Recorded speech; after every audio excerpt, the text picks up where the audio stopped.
12:30 কি 1টা হবে এরকম সময় আফজাল হোসেন নামে এক লোক আমাদের দোকানে আসে হেলমেট কিনতে।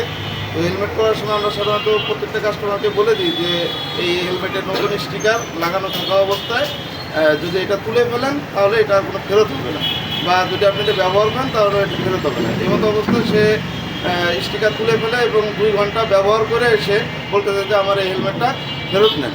তখন আমার বাবা উপস্থিত ছিল দোকানে, সে বলে যে আপনি তো এটা ব্যবহার করছেন, এটা তো আর ফেরত যোগ্য না, আর এটা ফেরত দেওয়ার সময় না, আপনি নেওয়ার সময় তো বলে দিচ্ছি স্টিকার উঠালে এটা ফেরত দেওয়া যাবে না। তো তার পরবর্তীতে সে তাকে হুমকি দেয় যে হ্যাঁ তুমি আমাকে চিনো কিনা বা এই সেই এরকম নানান ধরনের হুমকি দেয় এবং হেলমেট তার মুখের উপর ছুঁড়ে মারে। এটা সিসি ফুটেজ আছে আমাদের কাছে। এবং এক পর্যায়ে আমার বাবা তাকে বলে যে আপনি আমার সাথে এরকম আচরণ করতেছেন কেন বা খারাপ ব্যবহার করতেন কেন।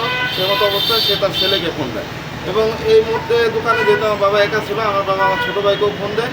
ছোটো ভাই আসার পরে তাকে ওই মুরব্বী আফজাল হোসেনকে বোঝানোর পরে সে বলে যে হ্যাঁ তুমি আমাকে চেনো না, তুমি আমাকে এই করো না। তার ছেলে এবং তার সহযোগী সহ এবং তার বাবা সবাই মিলে আমাদের দোকানে এলোপাতারি ভাঙচুর এবং লাঠি ছোটা দিয়ে আমাদের করছে, পিটাইছে আমার ছোটো ভাইকে এবং বাবাকে। তারা এখন হসপিটালে ভর্তি এবং আমাদের দোকান থেকে নগদ 1,80,000 টাকা এবং আমাদের অনেক মালামাল ভাঙচুর করছে, দামি দামি হেলমেট ভাঙচুর করছে। আরও হুমকি দিচ্ছে যে আমরা এখানে দোকানদারি করতে পারবো না, কে দোকানদারি করতে দেয়, এই সে নানান ধরনের কথা আমাদেরকে হুমকি দিচ্ছে।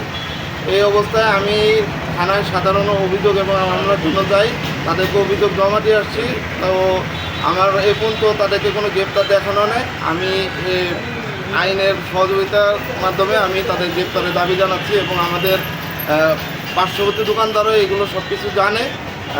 তো সর্বোপরি আমি বর্তমান যে সরকার আছে তার কাছে আমি আকুল আবেদন জানাই যে এটা যেন আইনের মাধ্যমে তাদেরকে দ্রুত গ্রেপ্তার করা হয়।